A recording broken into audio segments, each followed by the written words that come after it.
ಅಮ್ಮನಿಗಾಗಿ ಗುಡಿ ಗೋಪುರವನ್ನೇ ನಿರ್ಮಿಸಿದ ಉದಾಹರಣೆಗಳಿವೆ. ಅಂಥದ್ರಲ್ಲಿ ಇಲ್ಲೊಬ್ಬ ಮಗ ತಾಯಿಗೆ ಚಾಕುವಿನಿಂದ ಇರಿದು ಹತ್ಯೆ ಮಾಡೋಕೆ ಹೋಗಿ ಕಂಬಿ ಎಣಿಸಿದ್ದಾನೆ. ಕುಡಿಯೋಕೆ ಹಣ ಕೊಟ್ಟಿಲ್ಲ ಅಂತ ಕೋಪ, ಹೆತ್ತ ತಾಯಿಗೆ ಚಾಕುವಿನಿಂದ ಇರಿದ ಮಗ.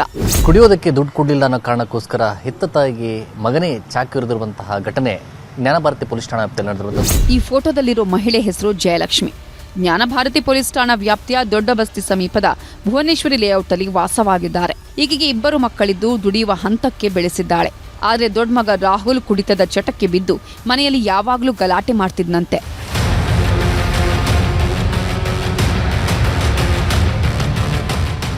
ಕಳೆದ ಮಂಗಳವಾರ ಮನೆಗೆ ಬಂದ ರಾಹುಲ್ ತಾಯಿ ಬಳಿ ಹಣ ಕೊಡುವಂತೆ ಹಿಂಸೆ ಮಾಡಿದ್ದಾನೆ. ತಾಯಿ ಹಣ ಕೊಡದಿದ್ದಾಗ ಮನೆಯಲ್ಲಿದ್ದ ಚಾಕು ಎತ್ಕೊಂಡು ಮನ ಬಂದಂತೆ ಇರಿದಿದ್ದಾನೆ.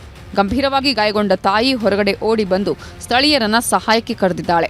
ಹೀಗೆ ಓಡಿ ಬಂದಿದ್ದು 2ನೇ ಫ್ಲೋರ್ನಿಂದ ಗ್ರೌಂಡ್ ಫ್ಲೋರ್ವರೆಗೂ ರಕ್ತ ಹರಿದಿದೆ. ಸದ್ಯ ಗಾಯಾಳು ಜಯಲಕ್ಷ್ಮಿಯವರನ್ನ ಸ್ಥಳೀಯರು ಆಸ್ಪತ್ರೆಗೆ ಸೇರಿಸಿದ್ದು ಪ್ರಾಣಾಪಾಯದಿಂದ ಪಾರಾಗಿದ್ದಾರೆ. ಜಯಲಕ್ಷ್ಮಮ್ಮ ಅಂತ ಅಂದರೆ ಅವ್ರ ಮನೆ ಆಯಿತು, ಅವ್ರ ಮನೆ ಆಯಿತು ಸರ್. ಅಷ್ಟು ಬಿಟ್ಟರೆ ಇನ್ನೇನು ಇಲ್ಲ. ಇಲ್ಲಿ ಜಗಳ ಬೋರು ಏನೂ ಇರಲಿಲ್ಲ. ಇವ್ರು ಬಂದಾದ್ಮೇಲೆ ಜಗಳ ಸರ್ ಸ್ಟಾರ್ಟ್ ಆಗುತ್ತೆ. ದೊಡ್ಡ ಮಗನಿಂದನೇ ಸರ್. ಇನ್ನು ಜಯಲಕ್ಷ್ಮಿ ಅವರ ಗಂಡ ಸರ್ಕಾರಿ ನೌಕರನಾಗಿದ್ದು ಅವರ ನಿಧನದ ನಂತರ ಇದೇ ಕೆಲಸವನ್ನ ಆರೋಪಿ ರಾಹುಲ್ಗೆ ಅನುಕಂಪದ ಮೇಲೆ ನೀಡಿದ್ರಂತೆ. ಆದ್ರೂ ಕೆಲಸಕ್ಕೆ ಹೋಗದೆ ಕುಡಿತಕ್ಕೆ ದಾಸನಾಗಿ ಮನೆಗೆ ಬಾರದೆ ಅಲಿತಾ ಇದ್ನಂತೆ. ಮತ್ತೊಬ್ಬ ಮಗ ಪ್ರವೀಣ್ ಜೊತೆ ಜಯಲಕ್ಷ್ಮಿ ವಾಸವಾಗಿದ್ರಂತೆ. ಮನೆಗೆ ಪ್ರತಿ ಸಾರಿ ಬಂದಾಗ್ಲೆಲ್ಲ ಗಲಾಟೆ ಮಾಡಿ ಹಲ್ಲೆ ಮಾಡ್ತಿದ್ನಂತೆ. ಆ ಹುಡುಗನಿಗೆ ಕುಡಿತದ ಒಂದು ದುರಭ್ಯಾಸ ಇದ್ದ ಕಾರಣದಿಂದ ಕುಡಿಲಿಕ್ಕೆ ಹಣ ಕೊಡಿಲ್ಲ ಅಂತಕ್ಕಂಥ ಒಂದು ಕಾರಣಾಂತರದಿಂದ ತನ್ನ ತಾಯಿಗೆ ಚೂರಿ ಹಾಕಿದ್ದಾರೆ ಅಂತಕ್ಕಂಥದ್ದು ಬಹಳ ಖೇದಕರವಾದಂಥ ವಿಚಾರ.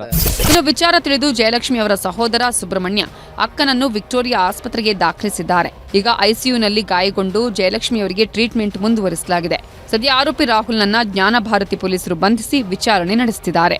ಅದೃಷ್ಟವಶಾತ್ ಅವರ ತಾಯಿ ಈಗ ಪ್ರಾಣಾಪಾಯದಿಂದ ಪಾರಾಗಿದ್ದಾರೆ. ಮತ್ತು ಚಾಕುರಿತಂತ ಆರೋಪಿ ಈಗ ಪೊಲೀಸರ ಬಂಧನ ಮಾಡಿರುವಂಥದ್ದು. ಕ್ಯಾಮರಾ ಪರ್ಸನ್ ಶಿವಪ್ಪ ಜೊತೆ ಗಂಗಾಧರ್ ಭಕ್ತ, ನ್ಯೂಸ್ 18 ಬೆಂಗಳೂರು. ಅವರು ಹಬ್ಬದ ಸಂಭ್ರಮದಲ್ಲಿದ್ರು. ಹಬ್ಬ ಮಾಡಿಕೊಂಡು ತೆಪ್ಪಗೆ ಮನೆಯಲ್ಲಿದ್ದಿದ್ರೆ ಇವತ್ತು ಎಲ್ಲವೂ ಸರಿಯಾಗಿರ್ತಿತ್ತು. ಆದರೆ ಏರಿಯಾದಲ್ಲಿ ಹವಾ ಮೇಂಟೈನ್ ಮಾಡೋಕೆ ಹೋಗಿ ಈಗ ಪೊಲೀಸರ ಅತಿಥಿಗಳಾಗಿದ್ದಾರೆ.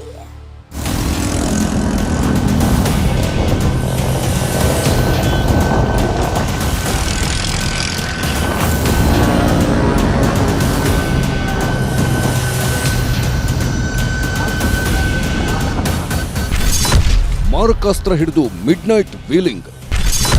11 ಪುಂಡರ ಹೆಡೆಮುರಿ ಕಟ್ಟಿದ ಪೊಲೀಸರು ಹೀಗೆ ವೀಲಿಂಗ್ ಮಾಡಿಕೊಂಡು ಕೈಯಲ್ಲಿ ಲಾಂಗ್ ಹಿಡ್ಕೊಂಡು ಏರಿಯಾಗೆಲ್ಲ ನಾವೇ ಡಾನ್ಗಳು ಅಂತ ಬಿಲ್ಡಪ್ ಕೊಡ್ತಿದ್ದವರು ಈಗ ಕಂಬಿ ಹಿಂದೆ ಲಾಕ್ ಆಗಿದ್ದಾರೆ. ಇವರೆಲ್ಲ 19ರಿಂದ 21 ವರ್ಷ ಆಸುಪಾಸಿನ ಹುಡುಗರು. ಇನ್ನೂ ಸರಿಯಾಗಿ ಮೀಸೆ ಸಹ ಬಂದಿಲ್ಲ. ಇಷ್ಟಾದ್ರೂ ಇವರಿಗೆ ಏರಿಯಾದಲ್ಲಿ ಹವಾ ಮೇಂಟೈನ್ ಮಾಡುವ ಆಸೆ.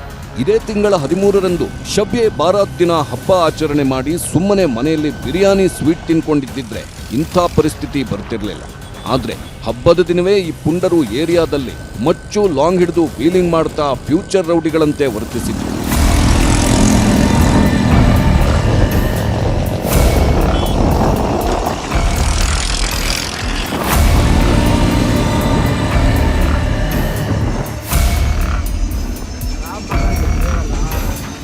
ಈ ಗ್ಯಾಂಗ್ ಕೆಜಿಹಳ್ಳಿಯ ಮೇನ್ ರೋಡ್ನಲ್ಲಿ ಟ್ರಿಬಲ್ ರೈಡಿಂಗ್ನಲ್ಲಿ ಹೋಗ್ತಿತ್ತು.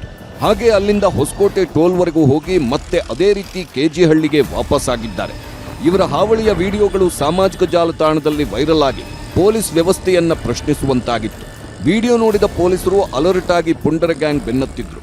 ನಯೀಂ ಪಾಷಾ, ಅರಾಫತ್, ಸಾಹಿಲ್, ಅದ್ನಾನ್, ನಂಜಾಮದ್, ಆಸಿಫ್, ಸಮೀರ್, ಜುಬೇರ್, ರಿಹಾನ್, ಹುಸೇನ್, ಜುನೇದ್ ಎಂಬುವರನ್ನ ಬಂಧಿಸಿ 7 ಬೈಕ್ ಸೀಸ್ ಮಾಡಿದ್ದಾರೆ. ಹಾಗೆ ಇವರಲ್ಲಿ ಕೆಲವರ ಹಿನ್ನೆಲೆ ನೋಡಿ ರೌಡಿ ಶೀಟ್ ತೆರೆಯಲು ಕೂಡ ಸಿದ್ಧತೆ ನಡೆಸಿದ್ದಾರೆ. ಒಟ್ಟು 11 ಜನರನ್ನು ಬಂಧಿಸಲಾಗಿದೆ ಮತ್ತು 7 ವಾಹನಗಳನ್ನು ಕೂಡ ಇದರಲ್ಲಿ ರಿಕವರಿಯನ್ನು ಮಾಡಲಾಗಿದೆ. ಇದರ ಬಗ್ಗೆ ಡಿಜೆಹಳ್ಳಿ ಪೊಲೀಸ್ ಠಾಣೆಯಲ್ಲಿ ಪೊಲೀಸರು ಪ್ರಕರಣವನ್ನು ದಾಖಲಿಸಿಕೊಂಡಿದ್ದಾರೆ. ಸೊ ಅಲ್ಲಿ ಯಾವ ರೀತಿ ಇವರು ಹೋದರು ಅನ್ನೋದರ ಬಗ್ಗೆ ಜಾಯಿಂಟ್ ಕಮಿಷನರ್ ಈಸ್ಟ್ ಅವರು ವಿಚಾರಣೆಯನ್ನು ಕೈಗೊಂಡು ವರದಿಯನ್ನು ಕೊಡ್ತಾರೆ. ಅದರ ಆಧಾರದ ಮೇಲೆ ಸಂಬಂಧಪಟ್ಟರ ಮೇಲೆ ನಾವು ಕ್ರಮಗಳನ್ನು ಕೂಡ ಕೈಗೊಳ್ಳಲಿಕ್ಕೆ ಈಗಾಗಲೇ ತೀರ್ಮಾನ ಮಾಡಲಾಗಿದೆ. ಇದಷ್ಟೇ ಅಲ್ಲದೆ ಇದೇ ಗ್ಯಾಂಗ್ನಲ್ಲಿದ್ದ ಕೆಲವರು ಯುವಕನೋರ್ವನ ಮೇಲೆ ಮಾರಣಾಂತಿಕ ಹಲ್ಲೆ ಮಾಡಿದ್ದಾರೆ ಎನ್ನಲಾಗಿದೆ.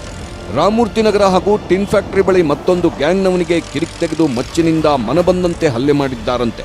ಏರಿಯಾದಲ್ಲಿ ನಾವೇ ಪಂಟ್ರು ಅಂತ ಮೆರೆಯೋಕ್ ಹೊರಟಿದ್ರು. ಆದ್ರೆ ಪೊಲೀಸರು ಬಾಲ ಕಟ್ ಮಾಡಿ ತಮ್ಮದೇ ಸ್ಟೈಲಲ್ಲಿ ವಿಚಾರಣೆ ನಡೆಸಿದ್ದಾರೆ. ಇನ್ನು ಮುಂದೆ ಇಂಥವರು ಹಾವಳಿ ಇಡದಂತೆ ಖಾಕಿ ಮತ್ತಷ್ಟು ಕಠಿಣ ಕ್ರಮ ಕೈಗೊಳ್ಳಬೇಕಿದೆ. Gangadhar ವಾಗಟ, crime bureau, news 18.